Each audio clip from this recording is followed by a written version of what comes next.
Shemerech Etrem Bezrat Hashem. Boker Tov. Jeudi 3 avril, 6 du mois de Nissan. Ce shiur nous est offert ce matin. Et Shem Shamaim par Cynthia El Grabli, qu'on remercie du fond du cœur d'avoir pris ce shiur et nous l'offrir, ainsi que la famille Sebag et la famille El Grabli. Pour l'élévation de l'âme de son papa, Isaac Jean Sebag, Ben Sarah, Alav Shalom. שהיום פקודתו רוח השם תנחנו בגן עדן עליון וכל השוכבים עמו בכלל הרחמים והצלחות וכן יהי רצון ונאמר אמן תהיה נשמתו צרור בצרור החיים ישול ונתעזר דבר בעזרת השם ישול ונחמות לברך את כל המשפחה תודה רבה à la famille El Grabli ainsi que la famille Sebag. On aura une pensée pour tous nos malades, tous nos otages à la maison בעזרת השם כל החיים כל צער ומצוקה מכל נגע מחלה et surtout qu'on espère la Geoula Krova Meo. Donc on commence notre premier shiur de la matinée, quoique ce n'est pas le premier mais bon, avec une question assez merkazite qui doit réveiller et éveiller chez nous une sensation de réalité et non pas de commémoration religieuse. Et la première question, c'est pourquoi ce bras de fer entre le créateur du monde et Pharaon? Parce que qu'on le veuille ou pas, il y a un bras de fer où le créateur du monde annonce à l'avance la couleur, mais malgré tout, Pharaon refuse.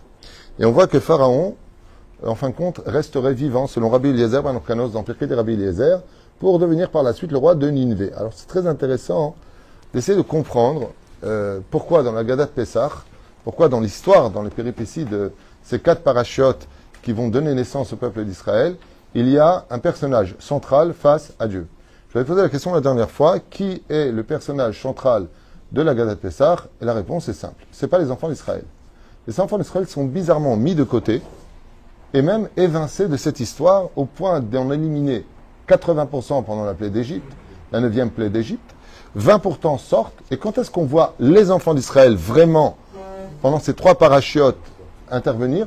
Exactement. Quand l'Égypte est morte, alors on parle des enfants d'Israël. Mais pendant ces parachiotes de la naissance de Moshe Rabbeinu, qui va maintenant parler avec Dieu, et qui se trouve à Midian, et qui revient, on ne voit pas les enfants d'Israël. La seule chose qu'on apprend d'eux, c'est une chose, que leur labeur est si difficile qu'ils en meurent. Voilà ce qu'on nous dit. Que on entend la souffrance d'un peuple, mais on ne voit pas ce peuple, comme une espèce d'auréole, comme une espèce d'ombre. Mais le personnage que l'on voit de chair et d'os dans cette histoire, c'est Pharaon. Pharaon qui se mesure à Moshe, et Moshe qui est le micro d'Akadosh Baruch Hu. C'est-à-dire que, tachles des choses, Pharaon est au centre de toute cette histoire. Et le plus incroyable, c'est qu'en 2025, dans nos prières, on reparle tous les jours de Pharaon. Le matin, on parle de Pharaon, pas Mincha. Et l'après-midi, et là, le soir, dans la prière, on reparle de Pharaon. Alors que le mec, il faisait même pas 50 cm, on disait que quand il attendait le bus, il s'accoudait sur le trottoir. Donc je veux bien, on parle d'un petit nanas, on appelle ça un nanas en hébreu, un lilliputien si vous préférez, pas un nain. Et ce personnage-là, il se permet de vraiment dire à Kadosh Baruch Hu ce qu'il en pense. Et si vous me dites, oui mais attends, c'est joué d'avance, parce que Dieu lui a endurci son cœur, c'est faux. Pour 2 raisons. La première, c'est que c'est la 5e plaie d'Égypte qui lui a endurci son cœur et pas avant. Mashma Mikan, qu'il y a un pouvoir chez Pharaon de dire non à Dieu. Donc, qui est-il? Et pourquoi Dieu l'accepte? Moi, j'ai connu des gens qui... J'en raconte une anecdote bête et simple. Hein. J'étais au Cap 18, à Paris. Donc, 18e à Aubervilliers. Et j'ai vu une personne qui parlait très mal à ses ouvriers. Très mal. Et c'était pas un juif. Je dis ça parce que j'ai des copains juifs là-bas. Je veux pas qu'ils croient que je parle d'eux. Justement au contraire. Et en descendant l'escalier, j'ai entendu crier « C'est moi qui paye, c'est moi le patron ». Et il hurlait comme ça, comme un fou furieux. Et il était tellement énervé qu'il n'a pas vu la marche d'escalier et il a tout dégringolé. L'ambulance est venue, les pompiers sont venus, SAMU, un truc de fou. Et qui c'est qui l'ont levé? C'est les ouvriers. Il a merci. Il avait très mal, apparemment, il s'était foulé la jambe ou cassé, je sais pas quoi. Et voilà, c'est simple. Ce que je voulais vous dire, c'est que tu te la ramènes, c'est moi. Une petite marche d'escalier, Pharaon se cache ses 2 jambes, les 2 bras, Nikmara c'est pour, mais à cause du coup, il veille sur lui. Parce que toutes les plaies s'abattent en Égypte, sauf sur Pharaon. Lui-même étant l'aîné. Le fils de Pharaon aîné mourra. Mais Pharaon est lui-même aîné, mais il ne meurt pas. Il a une protection divine, ce bonhomme. Et c'est ça qui est très intéressant, c'est ce que je voudrais développer avec vous. Qu'est-ce qui se cache derrière ce combat idéologique entre un homme qui deviendra héroïque au fur et à mesure de l'histoire. Parce que de qui est-ce qu'on parle? Vous racontez les man, tesaper bozen bincha, ou ben mitra, tacher et alal tebe mitzraïm, tu raconteras, mais de quoi tu parles? Tu peux pas partir de la Haggadah de Pessah sans Pharaon. L'histoire sans Pharaon est fade. Parce que le seul qui s'oppose à Pharaon, c'est qui? Les ministres disent à Pharaon, Vekimat Avda Mitzrayim, elle est morte l'Égypte. Pharaon, arrête! Et qu'est-ce qu'il dit Pharaon? Et en fin de compte, on voit que ça arrange Hachem. Alors, la réponse la plus connue de tous, les Ma'an, Chiti, Ototai, bah oui, Dieu dit, bah oui, comme ça, je vais réinstaurer l'Aïmouna au sein du peuple d'Israël, je vais montrer ma force, Beyat, Razaka, Obizroa, Netouya, d'un bras fort et d'une main tendue, patati patata. Mais en attendant, ça ne répond pas réellement à la question. Dans ce cas-là, il fallait mesurer l'Égypte à Pharaon. Et regardez bien ce qui se passe, ce qui est très très très puissant, c'est qu'à la fin de la parasha de Shemot, un événement très troublant intervient avec la paille qui sera retirée aux Hébreux. Et cette paille ne prend pas un verset, mais une colonne entière. Et vous retirez la paille, et vous n'aurez pas la paille, et vous n'aurez pas de paille. Kash. Qu'est-ce que fait Akadosh Baruch Hu? Les Égyptiens disaient à Hachem, avant que ne commencent les plaies, donc Vaera, tu vas voir maintenant les plaies vont arriver, plaies du sang, des grenouilles, et ainsi de suite. Eh bien, les Égyptiens ils disaient, mais c'est Pharaon le fou furieux, c'est pas nous. Nous on n'y est pour rien. C'est vrai qu'il a pris le poste, parce qu'il y en a qui disent c'est un imposteur, mais comme El Khadash, c'est pas un imposteur, peu importe. J'avais expliqué que le premier pharaon était d'origine juive, vous vous rappelez, il était hébreu. C'était le fils des Assia, qui font partie des enfants, des descendants des 6 fils de Avram Avinu, dans Bereshit, chapitre 25, verset Aleph, verset Bet, Velu, Elu, Bene Ketura, voici les enfants de Ketura, et parmi les 6 fils d'Avram Avinu et de Ketura, vont naître 6 enfants, dont un qui vont créer les Assia, qui s'appelleront plus tard d'ailleurs les plus grands barbares de l'histoire, qui étaient les Sumériens, et qui vont envahir l'Égypte, détrôner Pharaon de souche égyptienne. C'est marqué dans le livre Sheman al-Achmon, dans le cas où vous cherchez des références, ou Avatraïm. Et même le Zohar, enfin l'homme échané. Il y a beaucoup de références à cela. Et ce donc petit-fils d'Abraham Avinu sera le Pharaon dont on parle à l'époque de Yosef. C'est pour ça d'ailleurs que lui-même a la Brit Mila, et qu'il ne s'oppose pas à la Brit Mila, et que quand il voit Yosef, oh cousin, salut, toi si t'es une F3, voilà. Donc Bekitur Ben Alignan, comme El Khadash, beaucoup de commentateurs nous disent que ce nouveau roi qui s'est levé est de souche égyptienne, tandis que l'autre était de souche hébraïque. Donc c'était en réalité le petit cousin de Yosef Hatzadik. Et c'est pour ça que Pharaon... C'est du mal quand même. Bien sûr, c'est pour ça qu'il y a marqué qu'il leur a donné des cadeaux. Et quel était le cadeau? Les Chachamim nous disent, toute la sorcellerie était dans les mains. Et lui en a hérité. C'est pour cela qu'il s'est proclamé Dieu. Pourquoi? Parce qu'il savait et il connaissait les secrets de ce qui peut bloquer la sorcellerie, comme une tunique de lin blanc que tu portes. C'est pour ça qu'il était toujours en lin blanc. Et quand il a vu Yosef Hatzadik qui est venu en lin blanc, il savait que, pourquoi? Celui qui l'avait enseigné, c'est qui? C'est Avram Avinu. Donc c'est bizarre, toi tu connais mon secret, qu'est-ce qu'il fait? Pour lui annuler son lin blanc, explique Rabbi Avraham Azoulay dans son livre Chesed d'Avraham, il prend une chaîne en or, digne d'un titre de général, et lui met autour du cou. Rabbi Avraham Azoulay lui dit, il dit que Pharaon a voulu annuler l'antidote de la sorcellerie en lui mettant quelque chose d'autre. Parce que si tu mets autre chose que du lin blanc, ça annule le lin blanc. C'est pour ça que c'est une mitzvah d'enterrer nos morts avec du lin blanc. Ça éloigne tous les mékatrégim. C'est-à-dire que c'est une grande mitzvah, quand on a un décès d'une famille, de quelqu'un, de demander à la Chevra Kadisha, surtout vous lui mettez un pyjama de lin blanc, sans rien d'autre. Donc, ça coûte 250 shekels, mais ça sauve la personne à un très très haut degré, même vis-à-vis du dîn. Donc on voit que Pharaon, c'est pas n'importe qui, c'est un personnage qui d'ailleurs, même quand il meurt, on nous parle de lui. Qu'est-ce qu'on va faire de savoir c'est l'un, c'est l'autre? Qu'est-ce que ça vient nous apprendre? Il y a beaucoup de choses à dire sur ça, mais ce n'est pas le sujet d'aujourd'hui. Mais pour voir que la Torah, dès qu'elle parle de Pharaon, si c'est cassé un ongle, si c'est passé quelque chose, on voit que les projecteurs dans la Torah sont fixés sur Pharaon et sur Dieu. Voilà. Tu vas dire à Pharaon, je vais revenir à Pharaon. Pharaon cherche Moshe. Moshe ne veut pas voir Pharaon pour la dernière épreuve. Pharaon sort lui-même. Et qui c'est qui nous renvoie d'Égypte? C'est Pharaon. C'est-à-dire que Pharaon est l'associé de Dieu dans l'histoire de la sortie d'Égypte. Mamache curieux. Alors, je voudrais une explication.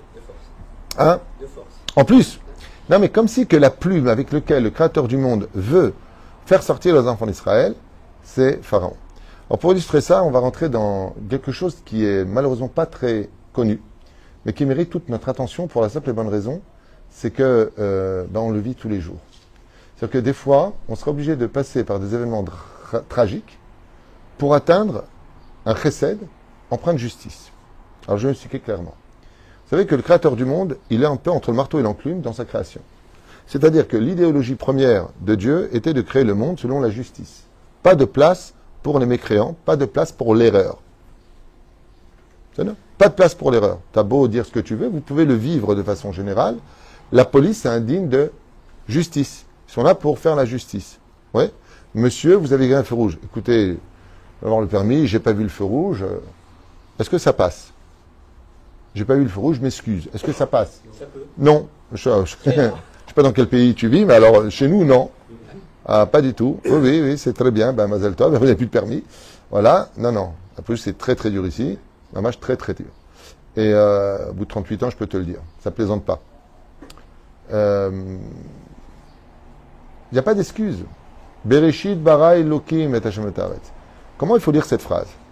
Pharaon le savait. C'est pour ça qu'il est le principal acteur. Pharaon fait partie des gens qui disent faut pas décevoir Dieu. Il dit Pharaon, faut pas décevoir Dieu. T'as fauté, je te coupe la tête. Vous êtes esclave chez moi dans le Brit Ben Ametarim, je vais vous mettre en esclavage. Moi, Dieu, je suis avec lui. Mais avec quel Dieu il est? Dès qu'on lui parle de Yud Kevavke dans le texte de la Torah, il dit qui c'est celui-là, je ne connais pas.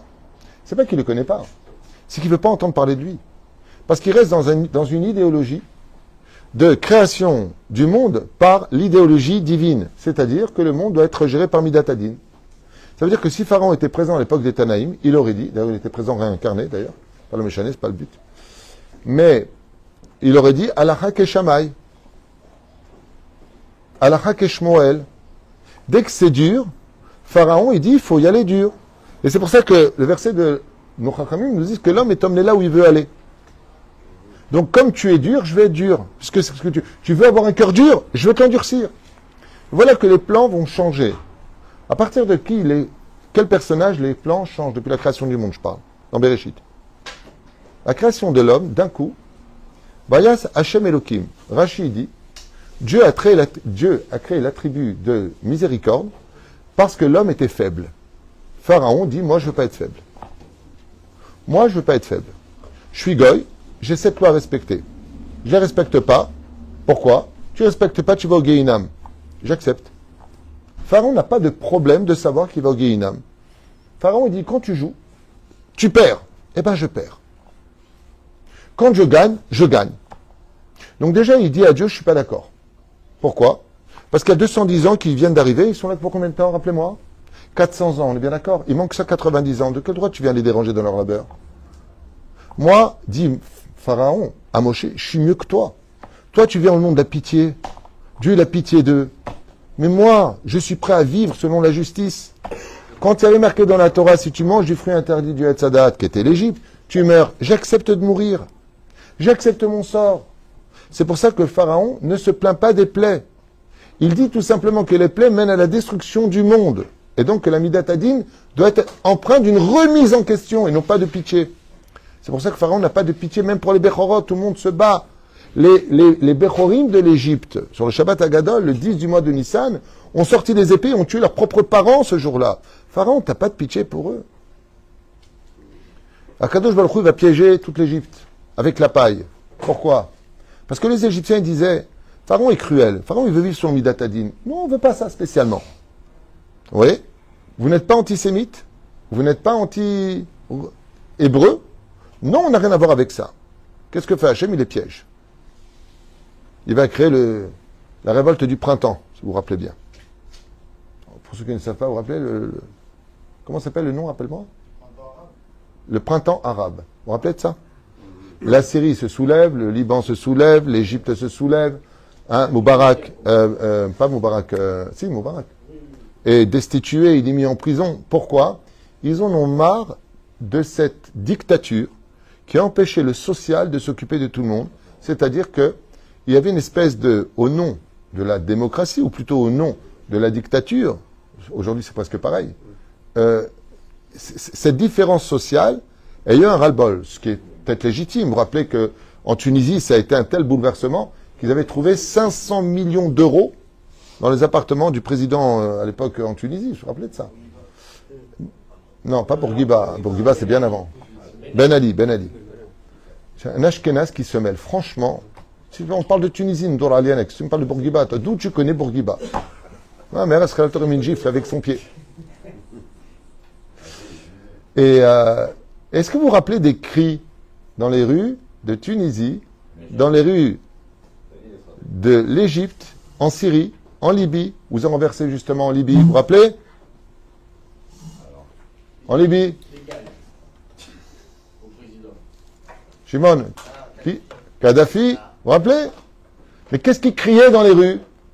Que même les journalistes du monde entier n'arrivaient pas très bien à comprendre à un moment. À mort les Juifs. Quel rapport entre la révolte du printemps arabe et les Juifs dans cette histoire? C'est exactement ce que veut montrer dans la paracha de Shemot, Akadosh Baruch Hu. Akadosh Baruch Hu fait en sorte que la paille soit retirée pour voir comment vont réagir les Égyptiens. Si vous dites que vous n'avez rien contre les Hébreux, que c'est Pharaon qui est responsable, pourquoi vous avez caché la paille? Fallait pas leur donner, laissez-la devant la porte. Ne leur donnez pas. Qu'est-ce qu'ont fait les Égyptiens?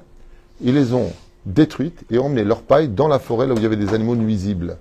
Comme ça nous disent les Chachamim. Ce qui fait qu'ils ont montré par là qu'ils étaient d'accord avec Pharaon. Donc peut commencer l'appeler numéro 1, numéro 2, numéro 3 sur toute l'Égypte. Pourquoi? Parce qu'à partir de ce moment, vous avez montré que vous étiez en accord total avec l'extermination et l'esclavage des Hébreux.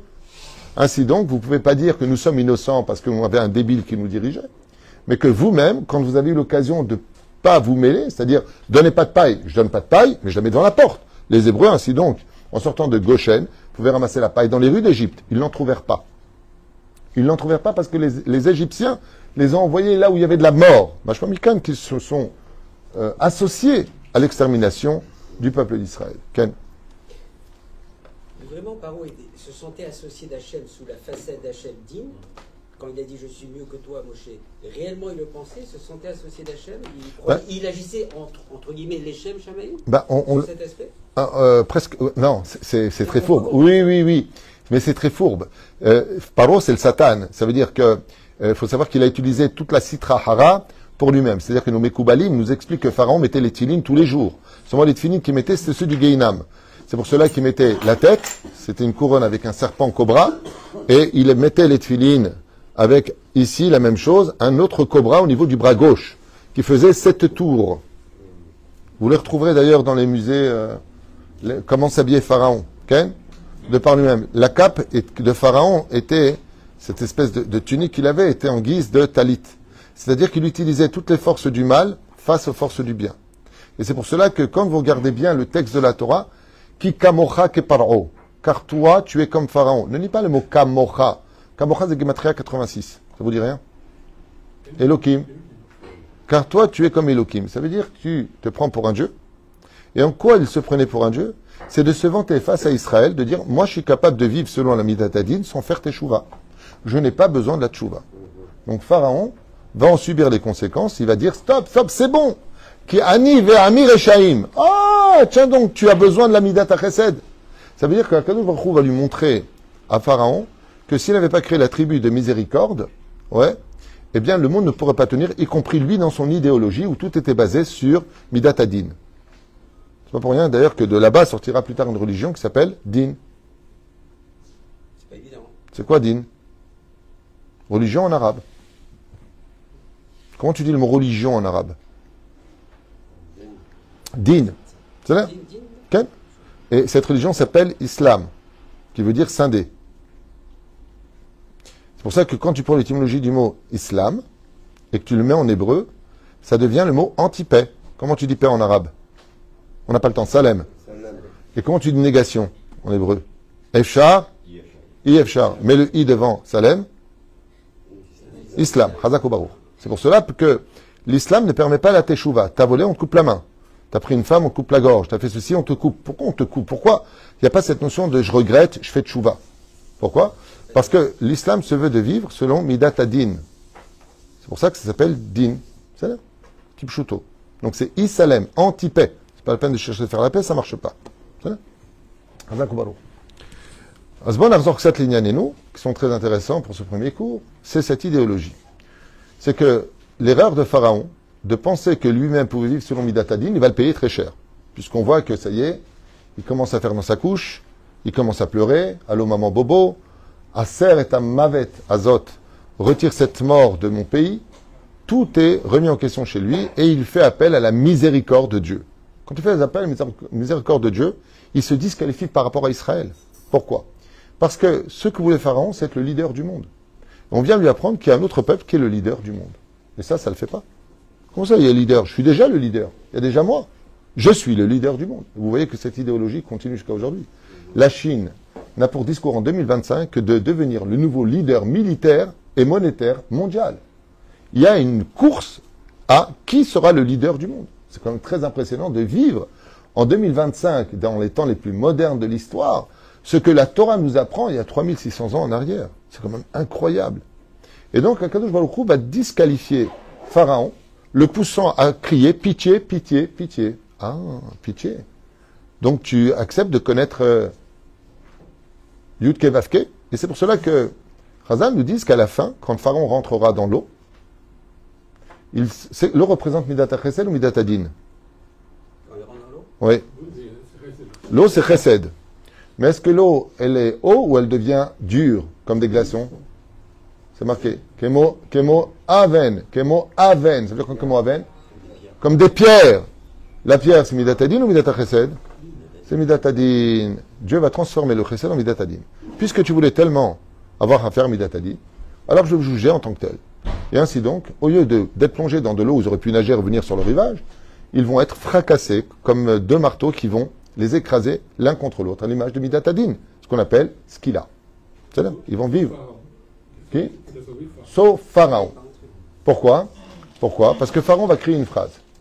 Il fait appel à la tchouva. Et ça, c'est une victoire pour nous, les enfants d'Israël. C'est une victoire. Pourquoi? Il dit Michamocha ba'ilim Hashem, Michamocha ne'edar bakodesh, Nora te'ilot sefele. Quel nom il utilise? Michamocha ba'ilim Yudke Vavke, Hashem. Dès qu'il a dit je reconnais que le monde a besoin de Yudke Vavke, alors il n'a plus besoin de mourir. Pourquoi? Parce qu'il a fait tchouva. C'est pour ça qu'il fera faire plus tard tchouva la ville de Ninvé, qui est un sujet pour lui-même. Maintenant, je réponds en 2 mots à cette question-là pour ce premier cours. Quel était l'intérêt de Dieu de mener des philosophes qui se sont trompés toute leur vie? On connaît. Si on s'intéresse à ce que va dire chaque fou sur Terre, on ne va pas s'en sortir. Ouais. D'ailleurs, la meilleure façon de faire taire un fou, c'est pas de relever ce qu'il dit. Qui se fatigue à parler pour rien, ne relève pas, ainsi donc, la braise n'a pas pris feu. Ok. Écoute bien, Daniel, c'est extraordinaire. C'est qu'il y a eu un problème.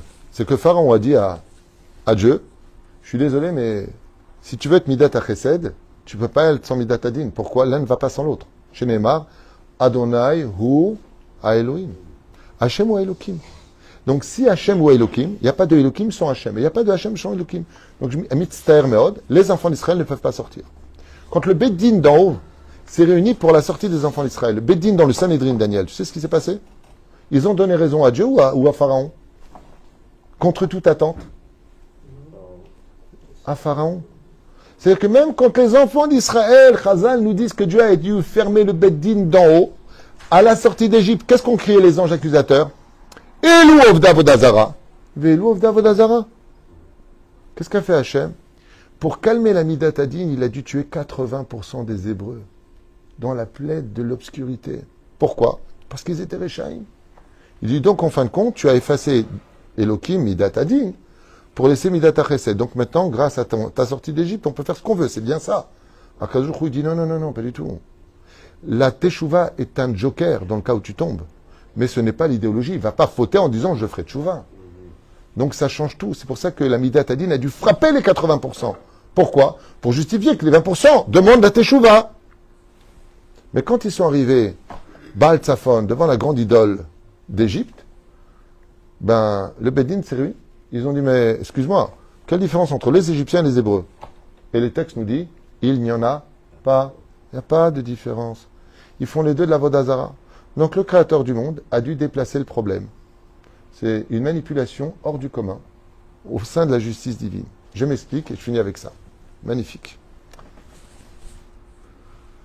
Akadosh Baruch Hu entend les prières des enfants d'Israël. Seulement Dieu s'est assujetti lui-même aux lois qu'il a créées depuis Bereshit.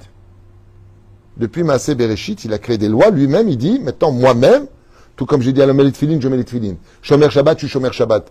Ce que Dieu nous a ordonné, il le fait pour lui-même. Ok? Parce que là, c'est clair. Très bien. De façon ésotérique, spirituelle, mais pour qu'on comprenne un peu l'idée. Quand il a fallu sortir les enfants d'Israël d'Égypte, le Créateur du monde a un problème avec lui-même. Lequel? Ben, selon le din, ils ne sortent pas. Ils sont assimilés, j'aurais donné Abraham, Tzrak, Yaakov, les Shifteya, ils ne sortent pas. Donc il va falloir détourner le problème. Et ce n'est pas le fait de détourner le problème. C'est tout simplement les mains d'Avardomé, je finis avec ça, écoutez bien. Le président d'un pays veut gracier quelqu'un. Cette personne ne mérite pas d'être graciée. Et elle ne doit pas être graciée. Alors le directeur, il dit non, je ne suis pas d'accord. Il dit pardon? Le directeur de la prison dit non, moi je ne suis pas d'accord. Le président lui dit écoute, je comprends que tu ne sois pas d'accord. C'est vrai que c'est un petit peu tiré par les... Je ne sais pas comment on tirer par les cheveux, j'ai oublié le nom de cheveux. Et Azma aussi. Et d'un coup, le président, il a une super idée. Le tribunal se réunit et dit, je suis désolé, ce prisonnier-là ne peut pas sortir avant qu'il ait fini son temps. Le président dit, je n'ai rien à faire du prisonnier qui doit sortir maintenant. C'est que je suis le président et qu'il y a un directeur de prison qui me dit qu'il ne sortira pas. Ah, qu'est-ce qu'on a fait là? On a déplacé le problème. C'est plus une question de justice, c'est une question de bras de fer. Et le président a besoin de ce bras de fer pour savoir si le Congrès va accepter qu'un directeur de prison puisse être supérieur dans les ordres à un président d'un pays.